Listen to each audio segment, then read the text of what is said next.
Hello दोस्तों, आपका बहुत बहुत स्वागत है मेरे चैनल वैदिक स्टडी क्लासेस में। और मैं शैलजा त्रिपाठी आपका स्वागत करती हूँ।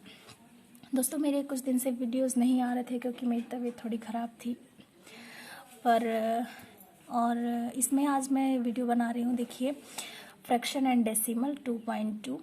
और इससे पहले वाले वीडियो में 2.2 में मैंने क्वेश्चन 1 को कराया था। क्वेश्चन 1 के अंतर्गत आने वाले मैंने कराया था कुछ प्रश्नों को, और इसमें हम आगे के प्रश्नों को, क्वेश्चन नंबर 2 को हम लोग करेंगे। तो हम लोग चलिए शुरू करते हैं। और आपको बता दूं कि एनसीईआरटी क्लास 7 की क्लास 7 से मैं ये करा रही हूँ, फ्रैक्शन एंड डेसिमल। तो चलिए शुरू हम लोग करते हैं। देखिए, क्वेश्चन नंबर 2।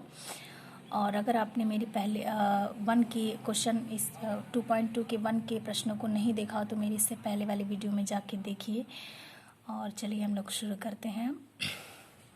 ए से डी तक कुछ चित्र दिए हुए हैं, बताइए उनमें से निम्नलिखित को कौन दर्शाता है। देखिए दोस्तों, ए से सी तक कुछ चित्र दिए हुए हैं और हमको बताना है कि निम्नलिखित में से उनको कौन दर्शाता है। देखिए, ए बी सी 3 रेखा चित्र दिए हुए हैं और हमको ये जो फ्रैक्शंस दिए गए हैं 3 × 1/5, 2 × 1/3, 3 × 3/4, इन तीनों फ्रैक्शंस को हमको बताना है कि कौन सी आकृति इन फ्रैक्शंस को बता रही है। तो चलिए हम लोग शुरू करते हैं। देखिए, 3 × 1/5, 3 × 1/5 का मतलब है कि कोई 3 आकृतियां हैं। कितनी आकृतियां हैं? 3। तो चलिए हम लोग ढूंढते हैं कितनी आकृतियां हैं। 3 कहाँ हैं?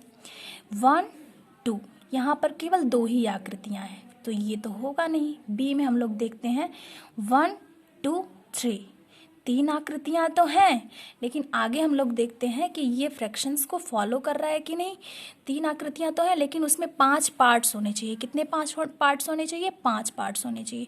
देखिए हमें इसमें कितने पार्ट्स हैं? 1 2 3 4। इसमें तो 4 ही पार्ट्स हैं, यानी कि ये भी हमारा नहीं होगा। अब हम लोग तीसरा देखते हैं। देखिए, पूरी 3 आकृतियां होनी चाहिए। 1 2 3, 3 आकृतियां हैं। और फिर क्या कहा है कि 5 पार्ट्स होने चाहिए। कितने पार्ट्स होने चाहिए? 5। तो हम लोग गिनते हैं कितने पार्ट्स हैं। 1 2 3 4 5, 5 पार्ट्स हैं। अब उसके बाद से कहा है कि एक पार्ट शेडेड होना चाहिए। देखिए 1 मतलब जो न्यूमरेटर में अंश में है वो शेडेड पार्ट्स को बताता है, और जो डिनोमिनेटर में है वो टोटल पार्ट्स बताता है किसी भी आकृति के।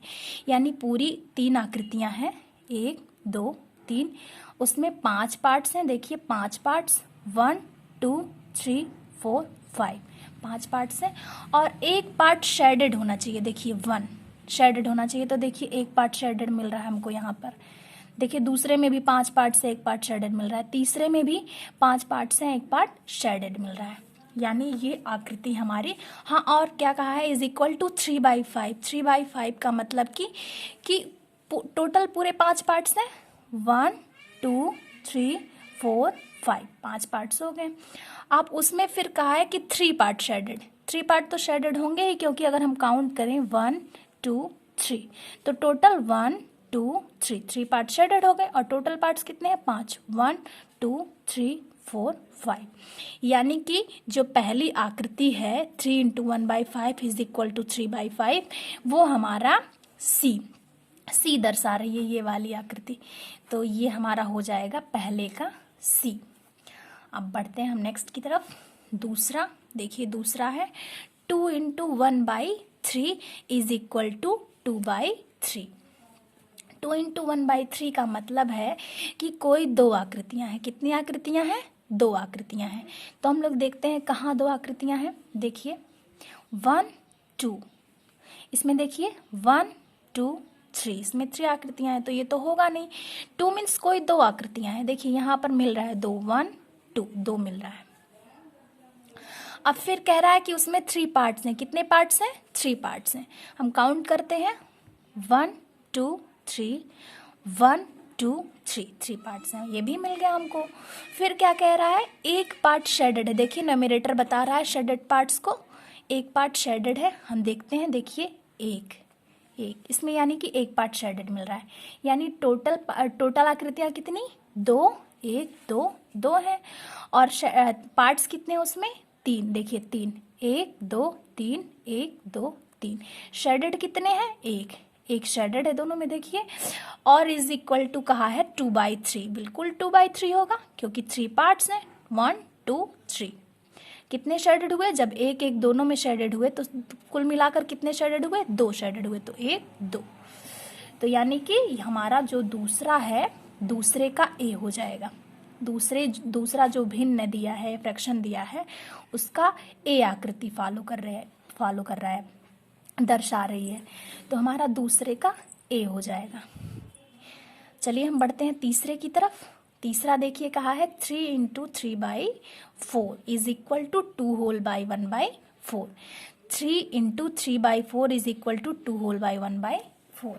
3 × 3/4 का मतलब है कि कोई 3 आकृतियां हैं। देखिए कोई 3 आकृतियां हैं, तो 1, 2, 3 यही बचा भी है और अंतिम है 3 × 3/4। कोई 3 आकृतियां हैं, देखिए 1, 2, 3, 3 आकृतियां हैं।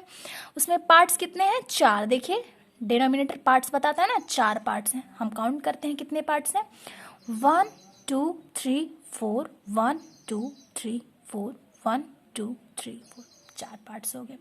अच्छा अब शेडेड कितने बता रहा है, 3। देखिए न्यूमरेटर शेडेड बताता है ना, 3 शेडेड हैं। हम लोग काउंट करते हैं 1, 2, 3, 1, 2, 3, 1, 2, 3, यानी 3 पार्ट शेडेड है। हमको मिल जा रहा है ये जो तीसरा दिया गया है, इसका ये हमको मिल गया कि ये फॉलो कर रहा है। अब आगे देखते हैं, is equal to 2 whole by 1/4। देखिए 2 का मतलब है इज इक्वल टू में कि कोई 2 आकृतियां पूरी शेडेड हैं, 2 आकृतियां पूरी शेडेड हैं। 2 का मतलब है कि 2 पूरे शेडेड हैं। हमको देखिए यहाँ पर हमको 2 पूरे शेडेड मिल रहे हैं ना, 1, 2, 3, 1, 2, 3, 4, चारों पार्ट शेडेड मिल रहे हैं। इसमें भी देखिए 1, 2, 3, 4 चारों पार्ट शेडेड मिल रहे हैं। तो मतलब कि कोई 2 आकृतियां पूरी शेडेड मिल रही हैं। और फिर कहा है 1/4 का मतलब है कि कोई 4 आकृतियां हैं। कितनी आकृतियां हैं, सॉरी कितने पार्ट्स हैं, 4। 1, 2, 3, 4 4 पार्ट्स हो गए। और डिनोमिनेटर में जो 1 दिया है उसका मतलब है कि उसमें 1 पार्ट शेडेड है। देखिए 1 पार्ट शेडेड है। तो यानी कि जो तीसरा दिया गया है हमारा 3 × 3/4 का मतलब कि कोई 3 आकृतियां हैं। 3 आकृतियों में 4 पार्ट्स हैं। देखिए 1, 2, 3, 4 3 पार्ट शेडेड है। 1, 2, 3, 1, 2, 3, 1, 2, 3 3 पार्ट शेडेड है। और is equal to 2 whole by 1/4 का मतलब है, 2 का मतलब है कोई पूरी 2 मतलब पूरे 2 शेडेड हैं। तो देखिए इसमें 1, 2 ये दोनों पूरे शेडेड हैं। और 1/4 का मतलब है कि कोई एक जो है उसमें 4 पार्ट्स तो हैं पर एक ही शेडेड है। तो यानी कि ये फॉलो कर रहा है हमारा। इसीलिए हमारा जो ये तीसरा दिया गया है इसका हो जाएगा ये वाला, तीसरे का बी। हमारा पहले का क्या हो जाएगा, पहले का हमने बताया ये वाला, और दूसरे का हमने क्या बताया था, पहले का हमारा सी होगा, पहले का सी होगा बताया था हमने। और दूसरे का हमने क्या बताया है, दूसरे का हमने ये बताया था ए होगा, और तीसरे का हमारा ये होगा। इस तरह से हमारा ये प्रश्न सॉल्व होता है। और इससे आगे के प्रश्नों को हम अगले वीडियो में बताएंगे। और अगर आपको मेरा ये वीडियो पसंद आया हो तो मेरे चैनल को लाइक, सब्सक्राइब, शेयर करना ना भूलें। Thank you.